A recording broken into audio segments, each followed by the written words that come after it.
Check the mic and make sure it sound right, boy. What's up, everyone? Welcome to the group chat brought to you by OVERMUGGED. I'm your host, and your co-host Xin Wei is with us today. Hello. What's up, Xin Wei?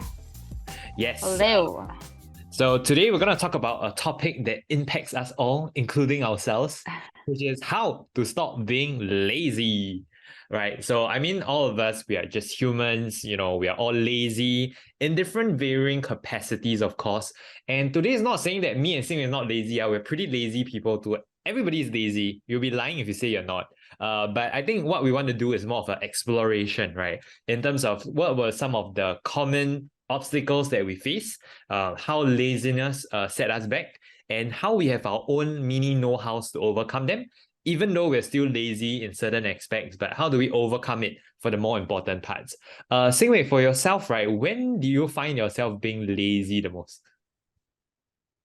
When I don't like that task.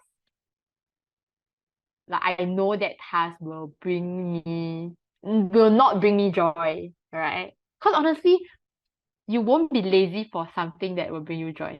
That one is another level. Maybe some people are like that, but less likely, right? Like you won't really say that, oh, I'm so lazy to do this thing that makes me so happy. It's very unlikely. Yeah.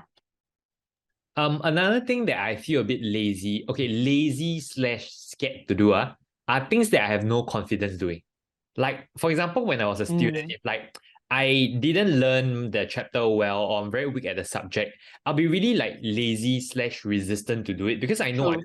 I can't do it fast, But then if it's like a topic or a subject that I like, something that I'm good at, I'll be quite okay with doing it because I know I can do it well. And it also gives me that sense of like a morale boost. So that's another area that I find myself being lazy. On top of course, not wanting to do it and not liking it. Another one is that I'm not good at. I tend to find myself straying away from Very them. true.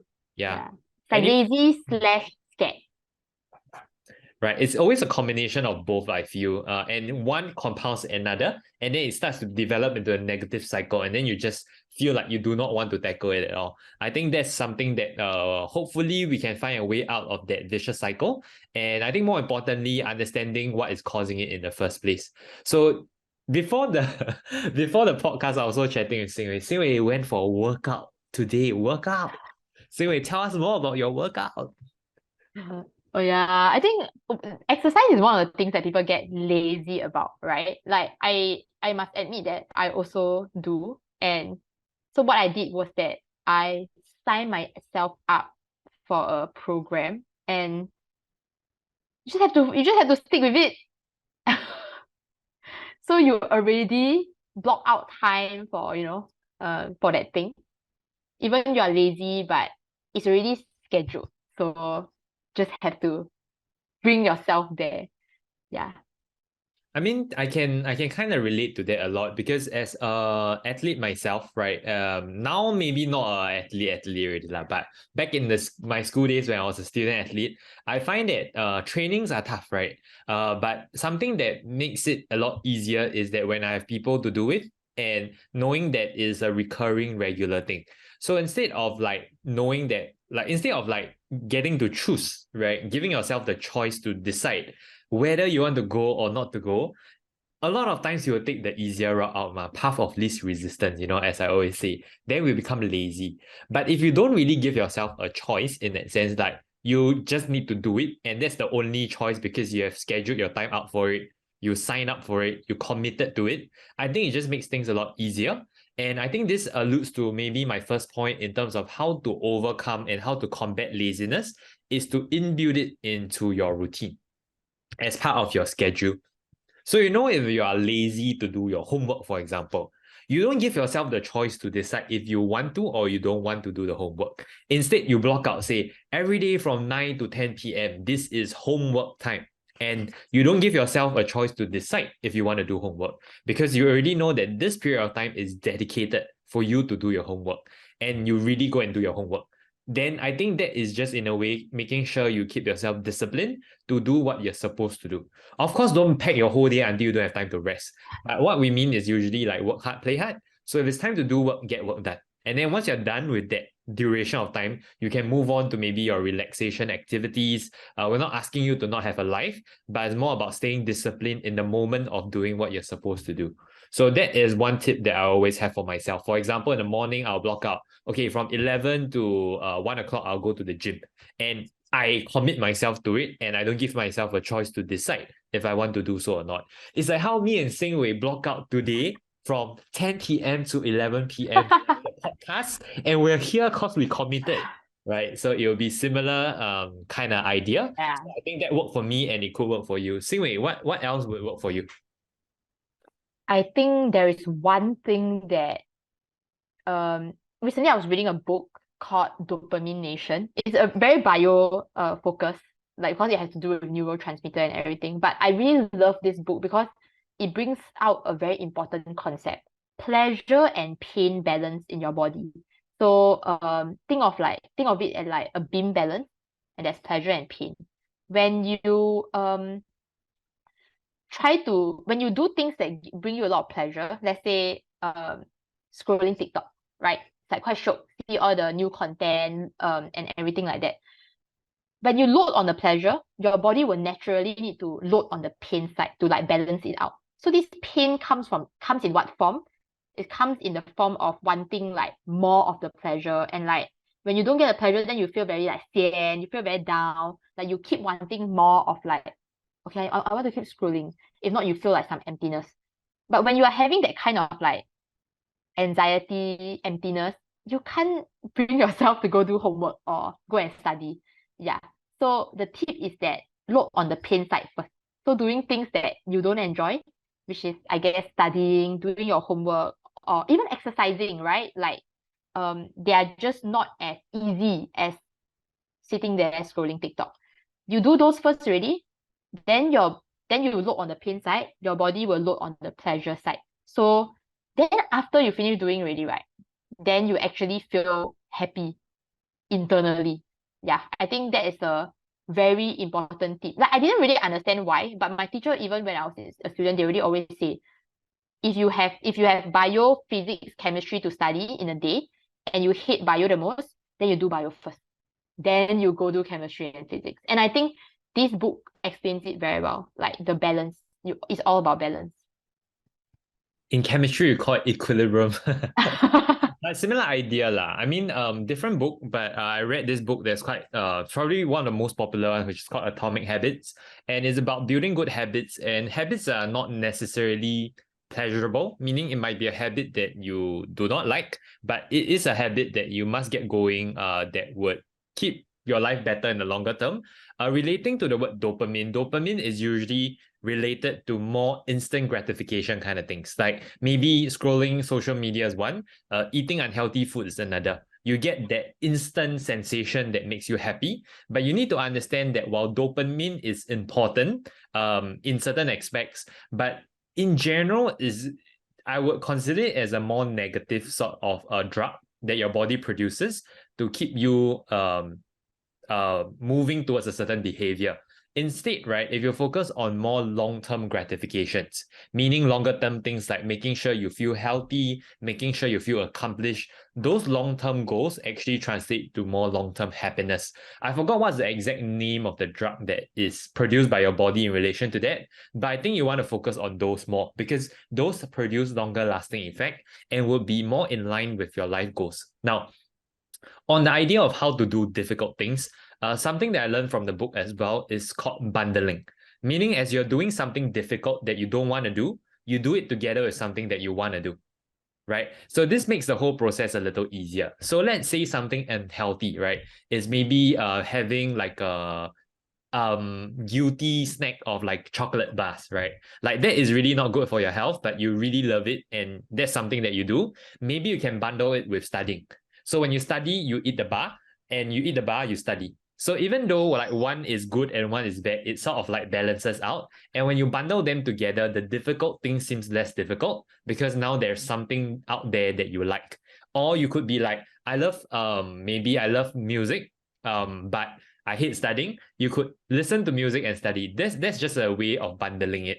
Another way is also you can tie it in with a certain activity. So I think in the previous podcast, I'm mentioning on your way to school, if you can just do a bit of a recap of the day's topic or whatever you're about to learn, the pre-reading, you can bundle the activity of on your way to school with actually revising a certain content on the way to school. So in a way, you always tie in a certain activity with the other activity that you don't want to do. So it's like it always comes together. And then that will make the laziness part less prevalent because you don't really choose what you want to do. Instead, you always do it at the same time, like together. It's always part of a package and you don't really have a choice to opt out of it. I think if you're able to accomplish that, it makes the whole process of whatever you're trying to do a bit easier. So that is for myself how I combat it. I tie in a difficult task with a task that I like. And I also tie in a regular routine task that I always do with another task that I don't like. So that's how I overcome some of the barriers myself. Xin Wei, for you, anything else? What else work for combating laziness? Creating like realistic plan of action. Because if you plan like study 8 hours a day, like 10 hours a day, pack like 2 hours, 2 hours, 2 hours, never give yourself a break, never give yourself lunch break, that kind. Then slowly you realize that cannot one. Then you give up. Then you are like, oh, okay, this doesn't work. I don't need to do all this. But if it's realistic, like maybe 2 hours and then like 30 minutes break, 2 hours, 30 minutes break. Then if it's realistic, then it's easier to follow through and then it's easier to complete as well. So you didn't fall back to like that lazy state. Yeah, so realistic plan of action. And for me, I think one of the best ways to combat laziness, this is my secret tip, is to do it together. So Yes. humans, right, we are very social creatures. And you need to understand a bit something about human nature is that we are very ashamed, like we were like very paiseh, So if you and your friend, right, on a weekend, you're decide that you're gonna go out to study together, right? You go to a library, go to a cafe, it doesn't really matter where, but you commit to it.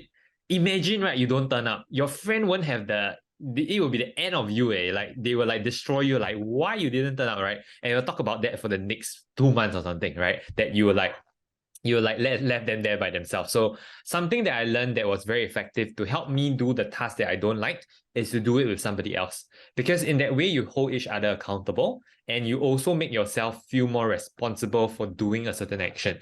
So at the start, when I was starting my gym routine, I find it difficult to commit. But when I went with a friend, it's like, wow, Piang, I don't want to go, but I still end up bringing myself there. And it's just easier with somebody in place. And it's also like when back then when I was studying for my O levels and A levels, I had a study buddy. For me, I didn't like too big a group because I think it's like distracting. So usually for me, it's just like 2 to 3 of us at most. And then we'll just like commit and we'll go together. So we force ourselves, we will call each other if we haven't wake up. We'll go down to the library and then we just plonk ourselves there. We can go for lunch together, can chill a little, and then you go back to studying. So I think having that mini support group is really important and it keeps each other in check and keep each other accountable. So that's, I think, one of the best ways to combat laziness, which is to do it with somebody else. And I think this is something that a lot of us can really look into and to make sure that we can build sort of like a rapport and knowing that we have somebody there with us through this very tough part of the journey. So one of the tricks to getting difficult things done is to do it together. Because when you suffer alone, it's painful. When you suffer together, it's fun. Okay, but that's what I think works. Xin Wei, for yourself, do you had a similar experience? Yeah, like about the workout before work, and you are like, how do you work out before work? Because means that you need to wake up early. I have like, at first it started off with myself. Then I started showing like more people to join me, and they did. So now I have like this tiny like community like group that we all like go together. If someone doesn't turn up, it's like, where were you? So it's like accountability lah. Having like your accountability buddy and definitely helps to make things a bit better and at least brings you there, like motivates, at least for exercise context. I make sure I turn up, right? Like, and that's the first step, being there. Like if it's any exam, like starting to sit down, take out your book. That's the first step. Like I think firstly you need to sit down first. Instead of lying, like you need to like stand up and then go and sit on the table. Like actually taking the first step in. And I think having an accountability buddy will help a lot. Yeah, sometimes it's really just about getting it. Like, it's like, you're procrastinating and wondering, oh, am I so lazy? I don't want to get it done. Should I get it done? Just do it. It's like the moment you start, it's actually not as difficult as it seems. And to add on maybe one last point before I wrap up today's podcast, I think one more tip that I have is right place, right time. I think that's quite important in terms of making sure you get whatever you're supposed to do done. Because imagine this, for those of you who are struggling to get work done, you don't do your homework, you're feeling really lazy about it. Just imagine right now, instead of you at home in your bed at 10 a.m. on a Sunday, you are in a library 10 a.m. on a Sunday.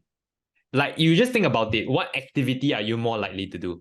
So humans, we are creatures of comfort, right? If you're in your bedroom, naturally you feel like staying on your bed, scrolling your phone, you don't feel like studying. But that's because you are not at the right place, right time, right? You're at the wrong place, maybe at the right time. But if you really just force yourself to go and wash up, just travel, take that half an hour to travel to the library or to the cafe, and you sit down at the cafe, trust me, your likely behavior then is really to get work done already. Of course, you can go to the cafe to scroll your phone, but my point here is that you can just visualize yourself having two very different set of behaviors as well as motivation, assuming you're at the right place at the right time. I think that's really important. So that's my last tip personally on how I combat my own laziness when it came to me as a student and also now me as a tutor, right? I make sure I bring myself there. And once I'm there, I know naturally I'll do what I need to do. And I think with that, that's pretty much it. This episode, I wouldn't say to the extent that me and Xin Wei aren't guilty of being lazy. Everybody is. It's just to what extent. And more importantly, understanding yourself a little better to make sure that you don't commit the same things again. And you don't build that vicious cycle that makes it very, makes it worse. So as Xin Wei say, if you can balance out, do the hard one first, then do the easy one. And certain things like doing it with a buddy or doing it at the right place, right time, or to set more realistic goals. Those are all ways to just make the first step that much easier. And of course, once you get going, you will feel like you can keep going even further. I think that's most important. Xin Wei, any last words? Yeah, so I think lastly, just like set yourself up for success. Like what Darrell say, like create the environment that you need, and then just start doing. Remove temptation if needed, like putting aside your phone, setting the time limit on TikTok, things like that. Like really like at least create an environment for yourself to thrive in and actually do what you need to do. Yeah, and with that, we come to the end of today's podcast. We hope you had a great time and you learned something new as usual. This is Darrell and your co-host Xin Wei. If you enjoyed this episode, remember to subscribe and like this video if you're watching on YouTube, and subscribe to our podcast on Spotify if you're listening on Spotify. And we'll see you in the next episode. Bye-bye. Bye.